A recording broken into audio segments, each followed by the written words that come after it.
Tivemos o sacramento do batismo, apontando para o lavar regenerador do Espírito Santo. E nós teremos agora, então, a Santa Palavra de Deus pregada para que, de fato, esse lavar aconteça não só na vida da Anamel, mas de todos aqueles que ainda não conhecem o Senhor Jesus Cristo.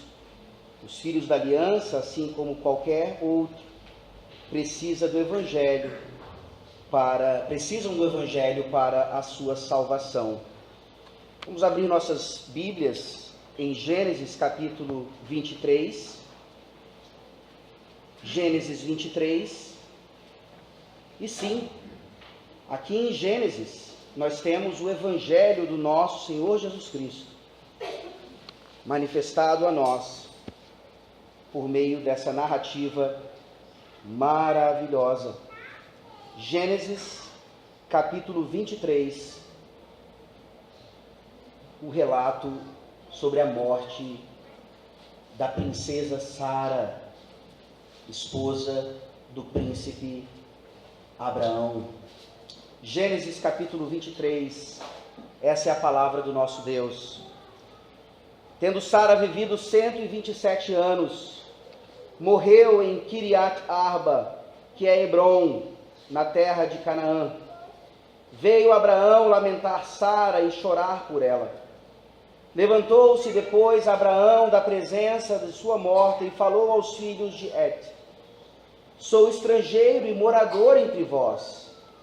Dai-me a posse de sepultura convosco, para que eu sepulte a minha morta.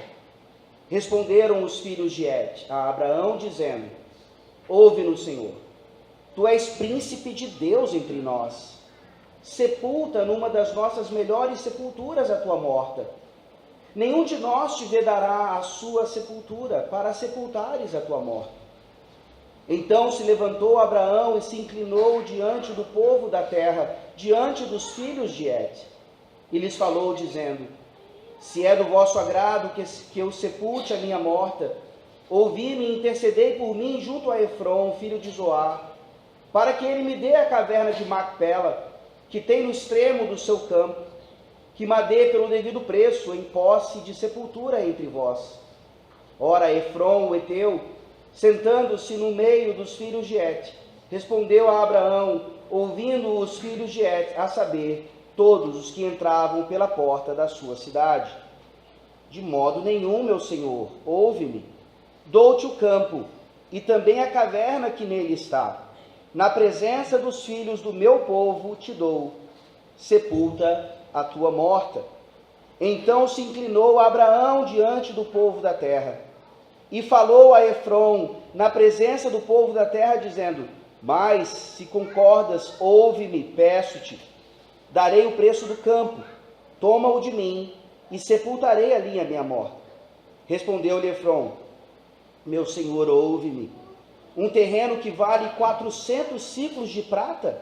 Que é isso entre mim e ti? Sepulta ali a tua morta.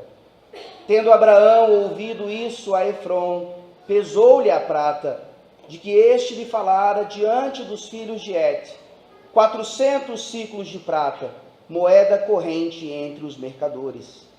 Assim o campo de Efrom, que estava em Macpela, fronteiro a Manre, o campo, a caverna e todo o arvoredo que nele havia, e todo o limite ao redor, se confirmaram por posse a Abraão na presença dos filhos de Het, de todos os que entravam pela porta da sua cidade. Depois sepultou Abraão a Sara, sua mulher, na caverna do campo de Macpela, fronteiro a Manre, que é Hebrom, na terra de Canaã. E assim, pelos filhos de Het, se confirmou a Abraão o direito do campo e da caverna que nele estava, em posse de sepultura. Amém. Vamos orar. Santíssimo Deus, Deus das promessas, Deus que não apenas faz as promessas, mas as cumpre todas. Nós te louvamos pelo batismo da Anamel, te louvamos pelos votos aqui feitos, pelo Neno e pela Viviane, Tende misericórdia, ó Deus, do Vinícius, que segurou sua irmãzinha nos braços para que ela recebesse as águas do batismo. Ajude-o a ser um irmão mais velho, fiel à tua palavra, cuidador da sua irmãzinha e também modelo para ela. Ó Deus, que nessa manhã o teu santo evangelho venha confirmar aquilo que os nossos olhos já viram e ainda verão no sacramento da ceia do Senhor. A realidade de que Jesus Cristo morreu pelos nossos pecados para nos dar a ressurreição dos mortos, e pelo seu Santo Espírito ele nos garante essa vitória sem dúvida alguma. Ó Deus, por favor, fala conosco nessa manhã, que o teu santo evangelho seja manifestado a partir desse relato de uma morte, de um luto, de uma negociação, de um sepultamento de uma princesa, de uma verdadeira filha do Senhor, que certamente nos aguarda, juntamente com todos aqueles que já foram antes de nós e que morreram em Cristo Jesus. Que nessa manhã, ó Deus, não saia ninguém daqui sem a garantia de Jesus Cristo e da ressurreição que Ele nos concede. É no nome dEle que nós oramos. Amém. Amém. Quanto você acha que está o metro quadrado em Teresina? Fazendo uma pesquisa rápida, esse metro quadrado de imóveis pode chegar a R$7.000. Ou seja, você, por causa do seu imóvel, é um milionário aqui nessa manhã e talvez você nem sabia disso. Mas quanto custa uma sepultura? Se você já teve que enterrar algum querido, algum parente seu, você já passou por isso. Talvez de forma preparada, antecipada, ou através de uma morte súbita em que você teve que correr atrás de todos os preparativos. Um ex-taxista e hoje dono de uma empresa funerária disse o seguinte: eu acho que morrer custa caro, pois entendo que quando se perde o maior patrimônio que Deus te deu, que é a vida, então isso não tem preço. É interessante porque aqui em Gênesis 23, nós vemos o mercado imobiliário da época de Abraão. Nós vemos Abraão querendo adquirir um campo, querendo adquirir uma terra, uma caverna mais especificamente, e nós vemos o quanto isso lhe custou. Mas aquela caverna não era para ele construir uma casa muito bonita, aquela caverna não serviria para ele habitar ali, aquela caverna serviria como sepultura. A pergunta nessa manhã não é apenas o quanto você investiria na sua casa própria, o quanto você investiria num terreno para construir depois alguma coisa. A pergunta é o quanto você investiria na sua sepultura. Ou na sepultura de um querido seu, na sepultura de um cônjuge, de um pai, ou talvez, infelizmente, muitas vezes até mesmo de um filho. Nós olhamos para Gênesis 23, e nós percebemos então que em Gênesis 22, o ciclo da história de Abraão se fecha. E não é por acaso também que quando esse ciclo se fecha, a história de Sara também chega ao fim. Aqui não é o fim da história de Abraão ainda. Nós temos alguns capítulos tratando sobre isso antes de sua morte. Mas a história desse casal está se completando. A história desse casal, que desde Gênesis capítulo 11, o finalzinho do capítulo 11, tem sido para nós motivo de muita alegria, tristeza, mas em tudo isso, glorificação do Senhor. Nós olhamos para o contexto, então, de Gênesis 22, e nós percebemos aqui, não apenas a realidade da promessa se cumprindo, a manutenção, a preservação da vida de Isaac, mesmo com Abraão estando disposto a sacrificá-lo como Deus ordenara. Mas nós temos aqui, então, o fechamento dessa história maravilhosa. Em Gênesis 23, um capítulo fantástico, muitas vezes desconhecido. nos ensina que nesta vida peregrina, a fé deve determinar nossas ações enquanto aguardamos a ressurreição. Nessa vida peregrina, é a fé quem continua determinando as nossas ações, enquanto, sem dúvida alguma, nós aguardamos a ressurreição gloriosa na consumação de todas as coisas. Esse texto, ele se divide de uma forma um pouco desequilibrada no que diz respeito ao número dos versículos. A primeira parte nos fala a respeito da morte de Sara, os versículos 1 e 2. E aí dos versículos 3 a 16, nós temos uma negociação naquela época para a aquisição daquela terra, daquele lugar que seria a sepultura, não só de Sara, mas do próprio Abraão e de tantos outros que o próprio livro de Gênesis nos fala. E finalmente, nos versículos 17 a 20, nós temos aqui o fechamento da história e o sepultamento de Sara, a morte de Sara, a aquisição da terra onde ela seria sepultada e, por sua vez, o seu sepultamento. Vejamos então o que o capítulo 23 tem a nos ensinar a respeito do Evangelho do nosso Senhor Jesus Cristo. Leamos mais uma vez os versículos 1 e 2. Tendo Sara vivido 127 anos, morreu em Kiriat Arba, que é Hebrom, na terra de Canaã. Veio Abraão lamentar Sara e chorar por ela. Essa primeira informação do versículo 1 é importantíssima, porque Sara é a única mulher em toda a Bíblia que tem a descrição da sua idade no momento em que ela morre. Isso já deveria nos chamar a atenção. Da mesma maneira que nos versículos anteriores, versículos 20 a 24 do capítulo 22, nós temos ali o nome de Rebeca, uma mulher. As mulheres não eram consideradas nas genealogias. Isso chama a nossa atenção. Rebeca, então, tem uma parte fundamental na continuação do pacto. Ela vai ser a esposa de Isaque, que aqui foi preservado pelo próprio Senhor. E Sara, então, tem a sua idade descrita aqui, 127 anos. Não simplesmente para sabermos que ela morreu bem idosa, bem experiente, mas para nos lembrarmos um pouquinho da sua história, dos seus 127 anos. Nós não conhecemos a infância, a adolescência, a juventude de Sara. Nós começamos a conhecê-la a partir do momento que ela e Abraão saem de Ur dos Caldeus, param em Harã e começam a peregrinar então ali junto à terra prometida.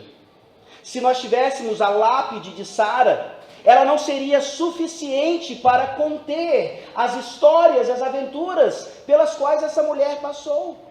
Nós vimos que ela esteve ao lado de Abraão o tempo inteiro, que ela é fundamental na história de Abraão e que nós gostaríamos de falar apenas coisas boas de nossa irmã Sara. Mas nós passamos por Gênesis e nós vimos que não foram apenas coisas boas. Nós vimos que em determinado momento, Sara, ela é muito insubmissa. Ela usurpa a autoridade masculina de seu marido. Isso acaba gerando problemas. Quando ela entrega a Agar para Abraão e Ismael, é gerado. Nós vimos que Sara, infelizmente, ela é cúmplice de Abraão em sua mentira, lá no Egito e em Gerar, na terra de Abimeleque. Nós olhamos para o histórico de Sara, e todas as vezes que alguém é sepultado, é óbvio que as pessoas não vão ali levantar as coisas ruins daquela pessoa. Alguém pode até falar assim, é óbvio que essa pessoa tinha defeitos, porque todo homem tem defeitos, todo homem é pecador. Mas nesse momento de morte, nesse momento de sepultura, as pessoas tentam lembrar daquilo que foi mais precioso. E é exatamente isso que a Bíblia faz em relação a Sara. Abra sua Bíblia, por favor, em Isaías 51.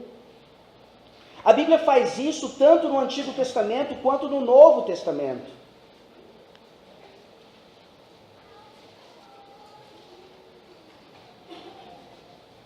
Isaías 51, versículos 1 e 2. Ouvi-me vós, os que procurais a justiça, os que buscais o Senhor. Olhai para a rocha de que fostes cortados, e para a caverna do poço de que fostes cavados. Olhai para Abraão, vosso pai, e para Sara, que vos deu à luz. Porque era ele o único, quando eu o chamei, o abençoei e o multipliquei. Será que nós olhamos para Sara como povo de Deus, sabendo que dela nós não fomos descendentes diretos, mas somos descendentes pela fé? Pedro, ele fala sobre isso de uma forma mais contundente na sua primeira epístola. Por favor, 1 Pedro capítulo 3.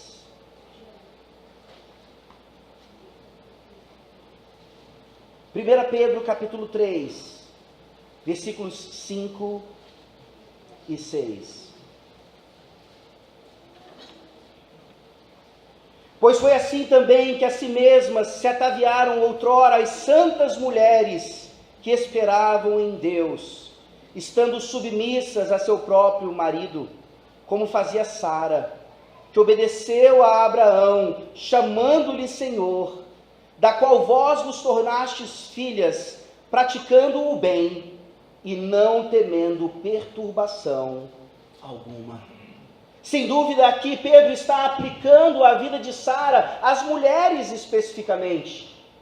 Mas é claro que essa aplicação ela transcende a feminilidade. A aplicação aqui se estende a todos os crentes que devem olhar para Abraão e para Sara como os nossos pais, como aqueles antigos cujo Deus é o nosso Deus. É o Deus de Abraão, de Isaac e de Jacó, o Deus de Sara, de Rebeca, de Lia, de Maria. É o Deus que nos mostra, sim, que esses que vieram antes de nós, eles falharam muito e pecaram muito, mas eles tinham a sua garantia em Jesus Cristo. Assim como as nossas vidas, infelizmente, repletas de quedas, de tropeços, de transgressões, mas cuja esperança só pode estar em Cristo Jesus. É por isso que o Novo Testamento fala tão bem de Sara.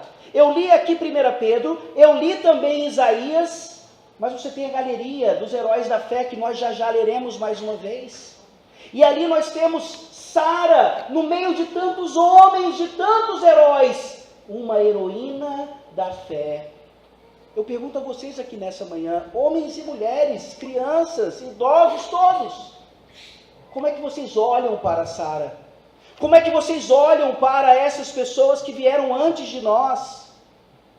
Será que você olha como um exemplo para não errar como eles erraram e para seguir os seus passos quando eles foram sim santificados pelo Espírito Santo? O que é que vai estar na sua lápide quando você falecer? O que vai estar na sua sepultura? Quantas pessoas estarão ali no seu funeral?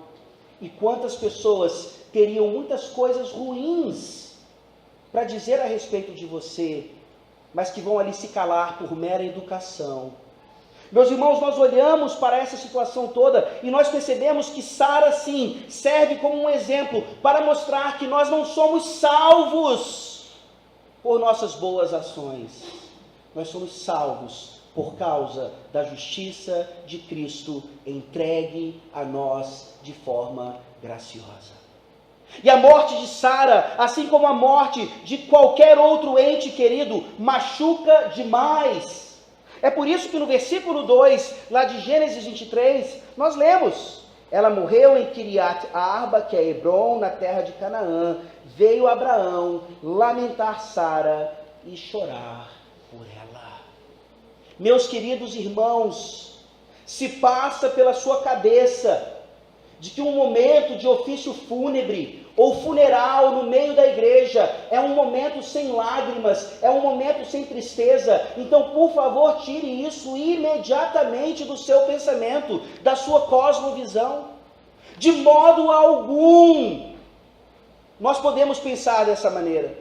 E muitos crentes, infelizmente, não entendendo o que é a morte de fato, acabam dizendo que o crente não pode chorar, o crente pode apenas se alegrar nesses momentos, porque assim nós demonstraremos que nós cremos que aquela pessoa está de fato num lugar melhor. O pensamento não é esse. Abraão chorou e lamentou pela morte de Sara, porque a morte, ela não é natural. Nós não fomos criados para a morte. A morte entra no mundo por causa do pecado de Adão e Eva. Sim, hoje, todos aqui presentes, se Jesus Cristo não voltar antes, passaremos pela morte. Por causa do pecado, por causa da queda. Mas em todos os momentos que nós precisamos então colocar um ente querido no caixão para logo em seguida sepultá-lo, isso é motivo de muita dor e de muita tristeza e de aperto sim no coração. Nós precisamos aprender a passar pelo luto. Nós não precisamos da psicologia fora das Escrituras para nos ensinar o que é o luto. A palavra de Deus nos ensina isso. A palavra de Deus nos diz, sim, chore pelos seus mortos, mas não como aqueles que não têm esperança. Abra sua Bíblia, por favor, em 1 Tessalonicenses, capítulo 4. 1 Tessalonicenses, capítulo 4.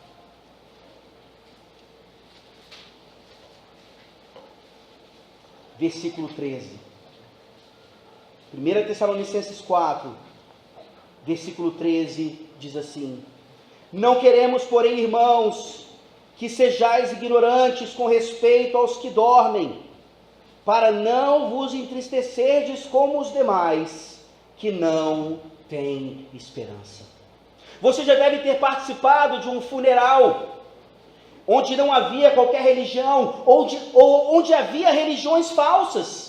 E você vê pessoas desesperadas, gritando, se jogando no caixão, abraçando o defunto.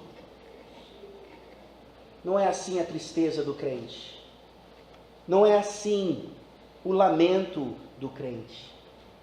Mas é um lamento cheio de esperança, porque aqui nós somos lembrados em Gênesis 23, que Sara morre em Kiriat Arba, Hebron, na terra de Canaã.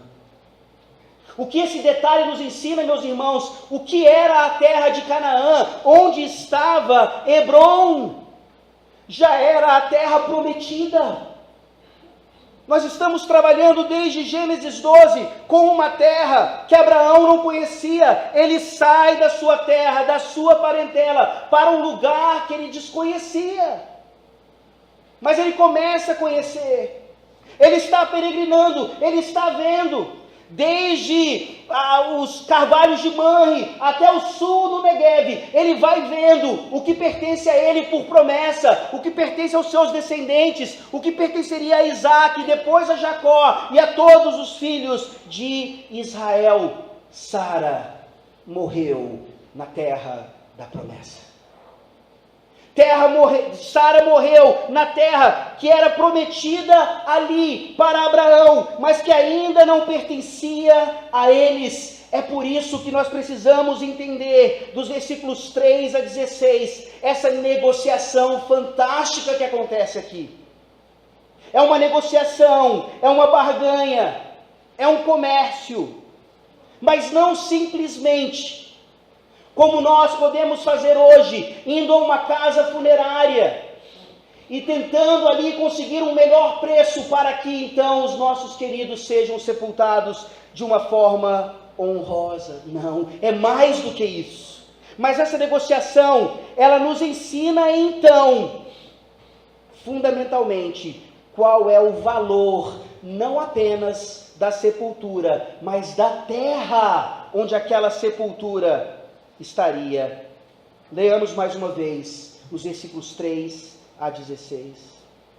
Levantou-se depois Abraão da presença de sua morta e falou aos filhos de Et: sou estrangeiro e morador entre vós, dai-me a posse da sepultura convosco, para que eu sepulte a minha morta. Responderam os filhos de Et a Abraão, dizendo: ouve-nos, Senhor, tu és príncipe de Deus entre nós. Sepulta numa das nossas melhores sepulturas a tua morta. Nenhum de nós te vedará a sua sepultura, para sepultares a tua morta. Então se levantou Abraão e se inclinou diante do povo da terra, diante dos filhos de Et. E lhes falou, dizendo: se é do vosso agrado que eu sepulte a minha morta, ouvi-me e intercedei por mim junto a Efrom, filho de Zoar, para que ele me dê a caverna de Macpela, que tem no extremo do seu campo, que me dê pelo devido preço, em posse de sepultura entre vós.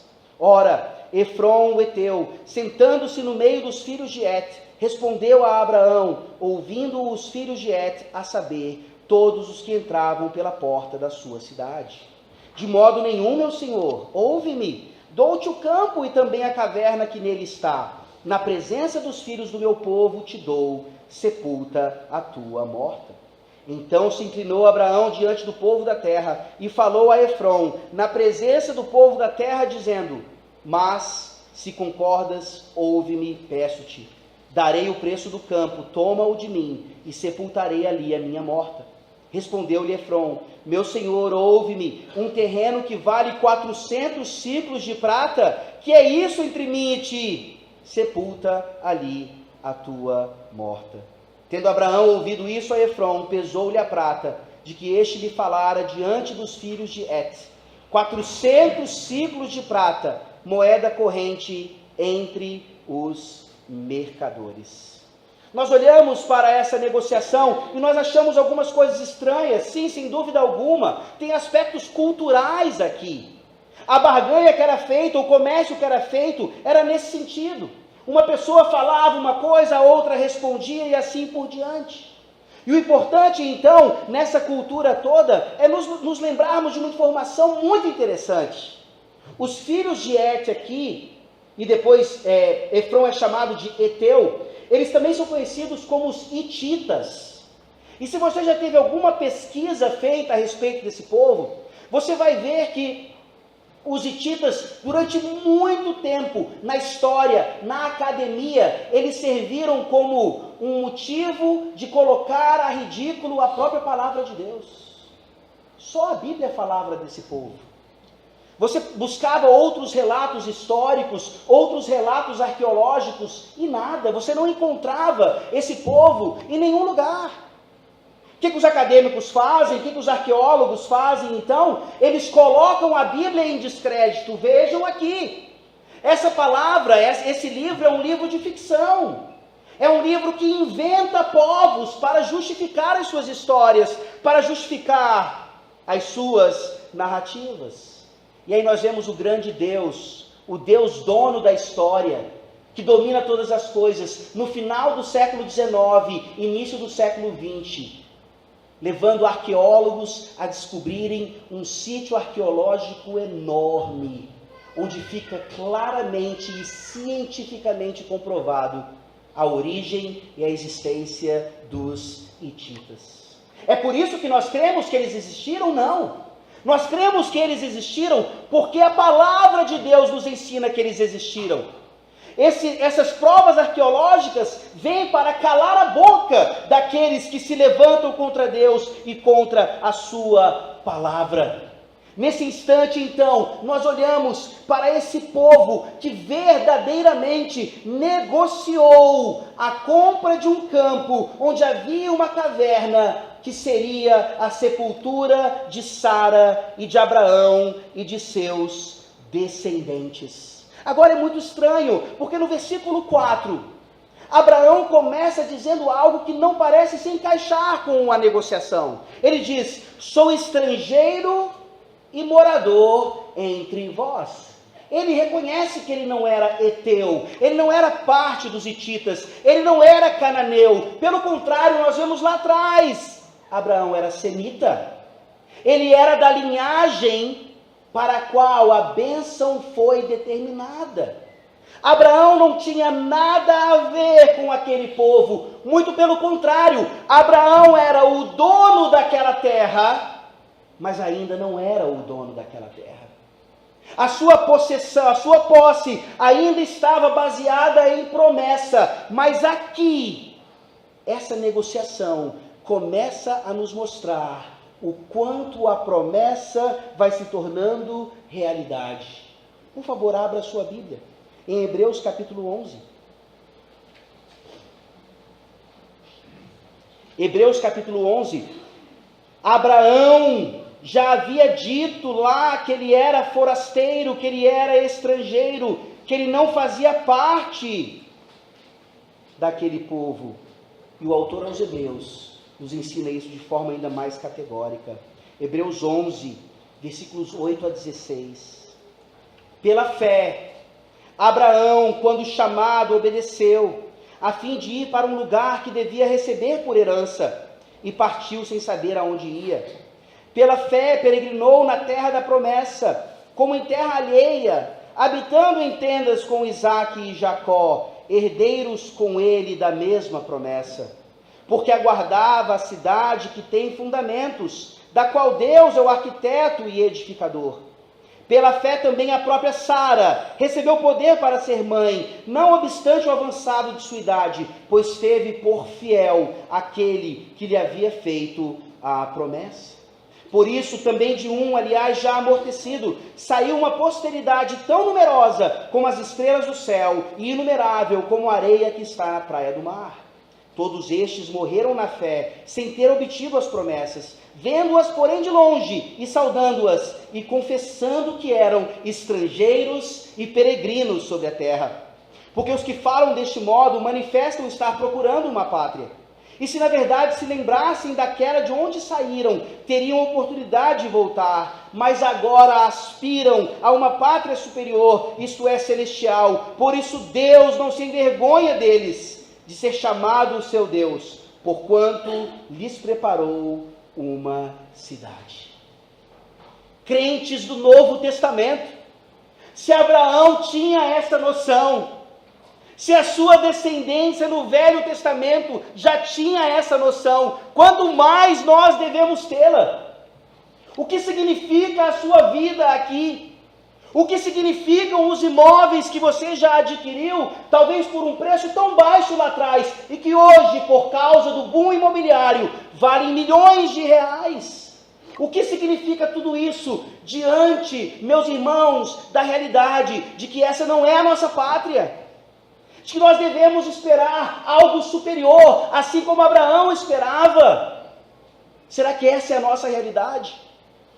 Será que nós praticamos o que nós cremos? Será que a nossa vida comercial, de trabalho, de escola, ela é fundamentada não apenas num plano a médio prazo, mas um plano a longuíssimo prazo? Longuíssimo, sendo semelhante e igual à eternidade. O quanto nós pensamos nessas coisas quando fazemos aquilo que o Senhor Deus nos dá para fazer no nosso dia a dia.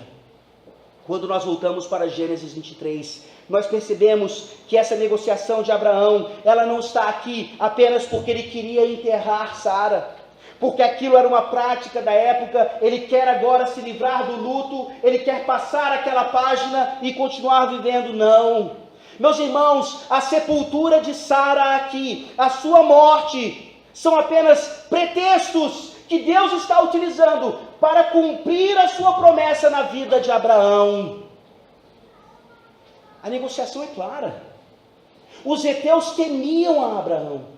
Eles o chamam de príncipe. Eles conheciam a história de Abimeleque. Abimeleque, o grande rei, faz um acordo com Abraão, um acordo de paz. Ele tinha medo de Abraão. Os heteus, os hititas, oferecem de graça uma sepultura. Mas Abraão não quer uma sepultura de graça. Abraão quer comprar a terra. Aqui, essa expressão evangelical nunca fez tanto sentido. Abraão quer tomar posse da promessa. Ele quer de fato fazer com que aquilo que Deus lhe disse se concretize. E é isso que vai acontecer, custe o que custar. Quanto custa o mundo inteiro? Se em Teresina, que é Teresina, um imóvel pode ser negociado com 1 metro quadrado a R$7.000, quanto vale um imóvel em Nova York? Quanto vale um metro quadrado nos lugares mais ricos deste mundo? Quanto vale o mundo inteiro? Abra sua Bíblia, por favor, em Romanos capítulo 4, versículo 13. Percebam a riqueza do capítulo 23 de Gênesis. Percebam a profundidade dessa narrativa. Não é meramente um relato sobre a morte de uma mulher. É um relato do que Deus está fazendo com o seu povo. Romanos capítulo 4, versículo 13. Não foi por intermédio da lei que a Abraão ou a sua descendência coube a promessa de ser herdeiro do mundo, e sim mediante a fé. Quando Abraão está adquirindo aquele campo, ele está dando o primeiro passo para adquirir o mundo. E quando é que isso acontece, meus irmãos? Quando é que o mundo se torna de uma vez por todas posse garantida e concretizada dos filhos de Deus? Quando o Filho de Deus é morto, crucificado, num lugar que hoje ainda é considerado terra santa por tantos que não entendem a linguagem e a mensagem da Bíblia. É exatamente naquele momento ali, naquele momento terrível da história, que o Salmo 2 e tantas outras promessas começam a se realizar. Pede-me, eu te darei as nações por herança. Mas o pai não entrega isso de bandeja ao filho. O filho precisa passar pela morte. Ele precisa ser sepultado. Exatamente como Sara foi. Só que a Bíblia nos fala que Cristo morreu, foi sepultado e ressuscitou. E subiu aos céus, e está vivo agora, governando esse mundo que é dele, e que ele oferece, sim, graciosamente a todos aqueles que são filhos de Abraão pela fé. O que as bem-aventuranças nos dizem? Bem-aventurados os mansos, porque os mansos herdarão a terra. Como assim? A gente não vai para o céu quando morrer? A gente não vai ficar lá no céu depois de morrer? Meus irmãos, nós precisamos entender melhor aquilo que a teologia chama de escatologia. Sem dúvida alguma, os nossos entes queridos, inclusive Sara, Abraão, eles estão nesse período intermediário, eles estão diante de Deus, da Santíssima Trindade, sem dúvida alguma, aguardando a ressurreição dos corpos. Mas quando tudo for consumado, quando o juízo final acontecer, então novos céus e nova terra acontecerá. Esse mundo aqui, transformado, purificado, a caverna de Macpela, a terra de Israel que não é mais santa, porque o que é santo hoje é o mundo inteiro. O que é santo hoje é o que pertence a Deus, mas que ainda não se tornou completamente do povo de Deus. Porque nós ainda não morremos, nós ainda não ressuscitamos, nós ainda não recebemos novos céus e nova terra. Você quer o mundo inteiro? Você quer habitar nessa terra? Então seja manso. Quem aqui é manso? Quem aqui é bem-aventurado por ser manso? Se você já quebrou a lei do Senhor alguma vez na sua vida, por falta de mansidão, então a terra não pode ser sua. então você não faz parte dos novos céus e da nova terra. Mas não é isso que vai estar na sua lápide, meu querido.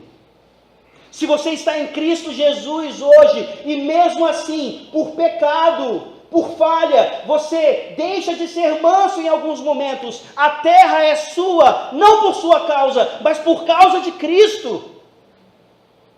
Você herdará a terra, meu filho, minha filha, porque o Pai Celeste, Ele vai lhe tornar uma pessoa cada vez. E isso só vai acontecer na glorificação de uma forma completa. Porque aí nós seremos como Ele é. Teremos os nossos corpos ressurretos e glorificados, como Ele teve o seu ressurreto e glorificado. Você consegue perceber aqui então? Por que é que Abraão comprou aquele campo? Você consegue perceber aqui que a fé de Abraão o leva a gastar um dinheiro enorme, como nós já veremos, para adquirir uma sepultura? Meus irmãos, eu ainda não tive que passar por isso, mas quando eu tiver que adquirir a sepultura de meu pai ou minha mãe ou de qualquer outro, a minha tentação vai ser: mas eles estão mortos, vamos investir o mínimo possível, não vamos gastar tanto dinheiro com isso. Eu quero comprar um terreno para construir a minha casa própria. Lógico, ali tem vida, ali tem esperança, ali tem herança para os meus filhos e netos, mas numa sepultura, eu quero gastar o mínimo possível.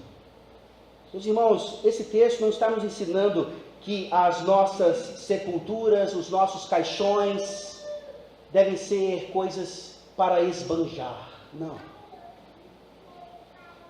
Mas isso deve nos ensinar que o que Abraão está fazendo aqui, ele faz porque ele olhava além. Não era meramente colocar Sara sepultada numa caverna. Era preparar o seu corpo para a ressurreição. Gênesis 22, meus irmãos, nos fala que Abraão já cria na ressurreição. Ele estava prestes a matar Isaque, porque ele sabia que Deus era poderoso para tirá-lo da morte, porque ele era o filho da promessa. É lógico que ele vai enterrar agora a sua princesa, sabendo que um dia ela ressuscitaria e eles estariam juntos novamente, nos novos céus e na nova terra. É por isso que você faz o que você faz. É por isso que você age da forma como você age. Mais uma vez eu pergunto: quanto custa uma sepultura? O versículo 16 responde a isso na época de Abraão, dizendo o seguinte: 400 ciclos de prata, moeda corrente entre os mercadores. Você não tem a menor ideia do quanto significa 400 ciclos de prata. Eu poderia aqui lhe dar uma ideia do que significa isso, corrigindo-o para os nossos dias. Mas a melhor comparação, depois você faça isso na sua casa, em Jeremias 32, versículo 9. Ali nos diz que o profeta comprou um campo por 17 ciclos de prata. A matemática é bem simples. 17 ciclos de prata foram suficientes para comprar um terreno, e um terreno grande na época de Jeremias. Abraão precisou comprar aqui um terreno com uma caverna por 400 ciclos de prata. Não sabemos se era o mercado imobiliário da época, não sabemos se os hititas estavam extorquindo a Abraão. A realidade é que ele pegou aquilo que Deus havia dado a ele. Ele era riquíssimo, lembram-se? E parte da sua fortuna, muito grande, ele deu para adquirir um lugar onde defuntos e cadáveres estariam. Você faria isso? Você investiria 400 ciclos de prata, você investiria milhões e milhões de reais para colocar o corpo de um parente seu debaixo da terra. Mais uma vez, esse texto não está nos ensinando que nós devemos gastar as nossas economias esbanjando no caixão ou na sepultura dos nossos queridos. Esse texto está nos ensinando que sim, vale a pena pagar milhões e milhões e milhões de reais numa sepultura por causa da ressurreição. Eu lhe pergunto, quanto custa a ressurreição? Qual é o preço da ressurreição? 400 ciclos de prata são fichinha diante do valor de tudo isso. É por isso que Abraão faz o que ele faz, porque ele sabe que Sara vai ressuscitar, mas ele sabe também que ao comprar aquilo ali, ele já estava comprando um pedacinho do mundo que pertenceria de uma vez por todas aos descendentes dele, e isso inclui a mim e a você.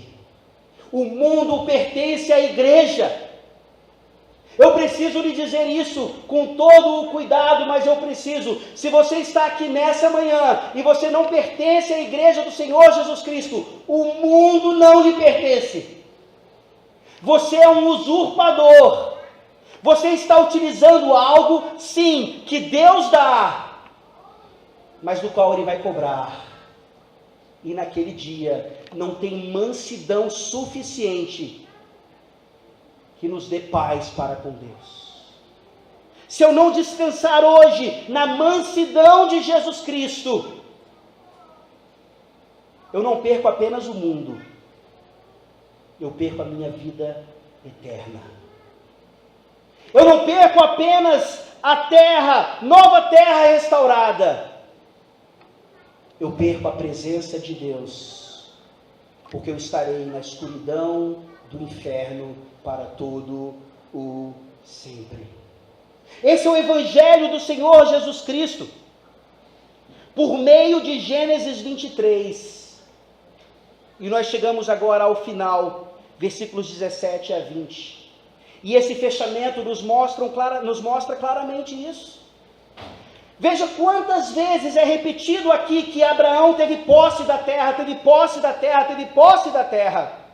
Mas fala também sobre o sepultamento de Sara. Versículos 17 a 20.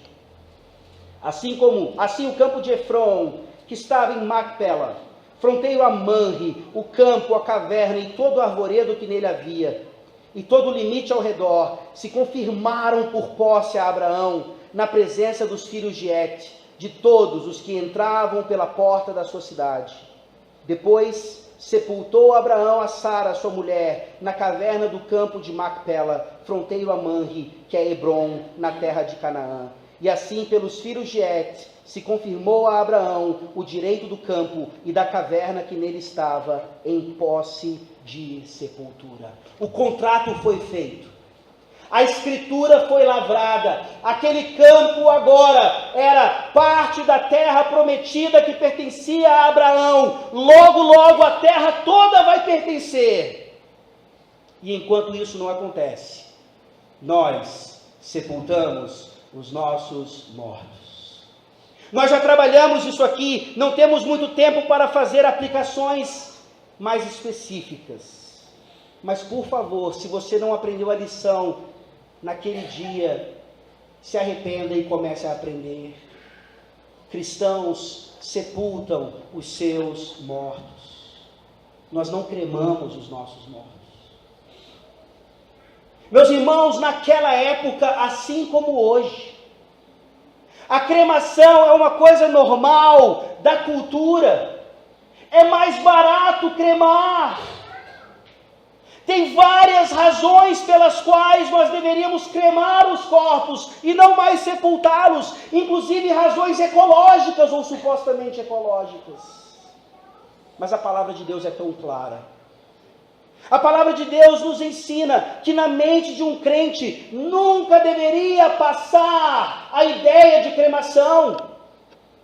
Meus irmãos, eu não estou dizendo aqui que uma cremação talvez não deva acontecer, até mesmo com um crente, por razões de saúde pública ou por outras razões quaisquer. Mas se você um dia pensou em ser cremado e deixou isso por escrito para a sua descendência, porque assim é que os artistas fazem. Eles são cremados e as suas cinzas são jogadas lá na Baía de Guanabara. Eu quero ser cremado e as minhas cinzas serem jogadas no Rio Poti. Quando nós ouvimos, principalmente de crentes ou supostos crentes, que foram cremados e não sepultados, isso deveria causar escândalo em nós. A palavra de Deus é muito clara. É óbvio que Deus, Ele é completamente poderoso para pegar cinzas e dar um corpo glorificado daquelas cinzas a um crente. Muitas pessoas nessa discussão ética perguntam: mas pastor, e se alguém morrer carbonizado num acidente de carro, quer dizer então que não vai ter ressurreição? Não, meu querido. Aprenda a fazer ética bíblica. O Senhor Deus é poderoso para pegar cinzas, quer por um acidente, quer propositalmente, e fazer um corpo glorificado de um crente que vai ressuscitar em Jesus Cristo. A questão não é essa, a questão é obediência. A questão é, como eu falei no começo, se nós vivemos a nossa vida peregrina por fé, se as nossas ações são baseadas em fé, ou se são baseadas na cultura da época, ou em qualquer outra questão. Não tenho dúvidas de que o Neno e a Viviane trouxeram aqui a Ana Mel por fé, e fé somente. Humanamente falando, o que é que significa gotículos de água na cabeça de um bebê? Nada. Humanamente falando, isso não significa nada. Mas divinamente falando, biblicamente falando, isso significa tudo. Se a vida correr o seu processo natural, um dia a Ana Mel, como nós oramos aqui, vai fazer a sua profissão de fé. Um dia a Ana Mel vai entender que Jesus Cristo morreu por ela e por seus pecados e vai entregar a sua vida completamente a Ele. E um dia, se a vida correr o seu curso normal, ela vai enterrar os seus pais. Ela vai enterrar os seus pais, sabendo que um dia ela vai vê-los novamente. Assim como nós veremos aqueles que nós sepultamos em Cristo.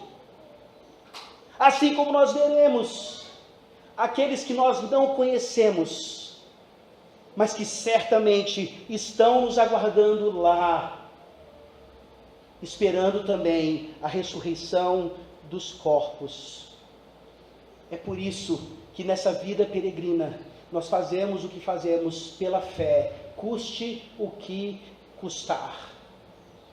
Por mais simples que seja batizar alguém, ou sepultar alguém, nós fazemos o que Deus manda, independentemente das circunstâncias. E eu quero ler para vocês o breve catecismo, pergunta 37. Quais são as bênçãos que os crentes recebem de Cristo na hora da morte?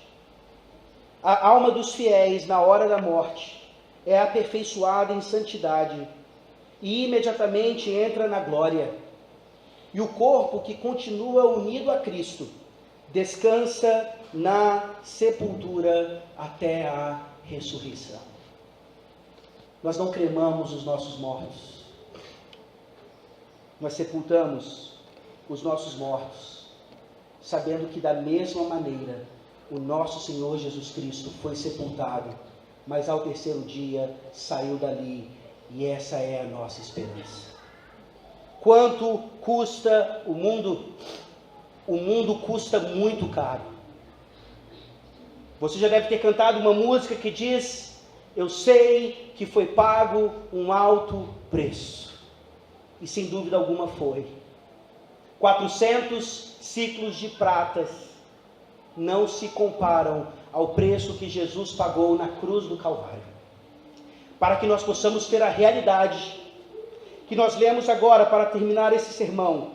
Em 1 Tessalonicenses, capítulo 4, nós lemos o versículo 13.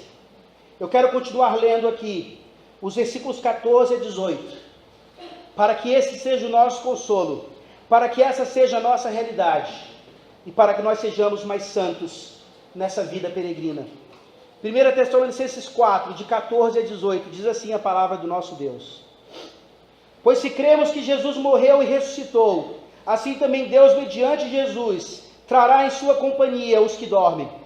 Ora, ainda vos declaramos, por palavra do Senhor, isto: nós, os vivos, os que ficarmos até a vinda do Senhor, de modo algum precederemos os que dormem. Porquanto o Senhor mesmo, dada a sua palavra de ordem, ouvida a voz do arcanjo e ressoada a trombeta de Deus, descerá dos céus, e os mortos em Cristo ressuscitarão primeiro. Depois nós, os vivos, os que ficarmos, seremos arrebatados juntamente com eles, entre as nuvens, para o encontro do Senhor nos ares, e assim estaremos para sempre com o Senhor. Consolai-vos, pois, uns aos outros, com estas palavras. Amém. Não saia daqui para ser sepultado sem Cristo Jesus. Vamos orar.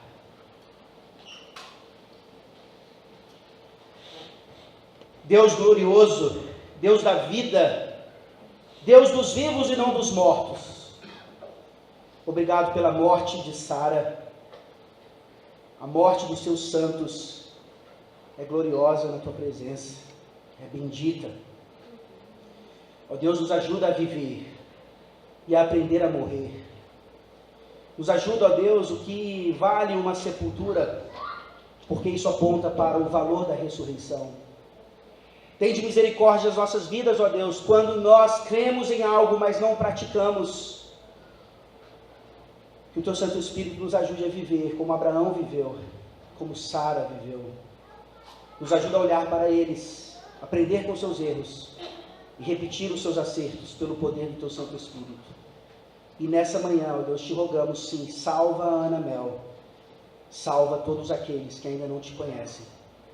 Em nome de Jesus. Amém. Amém. Vamos ficar de pé e nos preparar para a ceia do Senhor, cantando vinho e pão. E logo em seguida eu convoco os presbíteros